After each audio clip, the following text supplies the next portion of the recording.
1 ঘন্টা থাকলে 2 ঘন্টা থাকে না। আমাদের শিক্ষা প্রতিষ্ঠান থেকে শুরু করে বিভিন্ন অফিস আদালতে কারেন্ট না থাকায় আমরা সময়ের মধ্যে কাজ শেষ করতে পারছি না এবং সরকার যে সময় একটা বিধি দিছে ব্যাংক সেটা যথাযথ পালন করছে, কিন্তু অন্যান্য অফিস আদালতের সেই ব্যাংকের টাইম অনুযায়ী আমরা কাজ শেষ করতে পারছি না। এতে সাধারণ জনগণ বিভিন্ন ভোগান্তির মধ্যে আছে।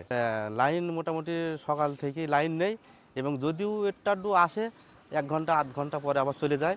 এতে সাধারণ জনগণ শুরু করে বিভিন্ন সেচ থেকে শুরু করে সবাই ভোগান্তির মধ্যে আছে। আমরা কোনো কাজই শেষ করতে পারছি না।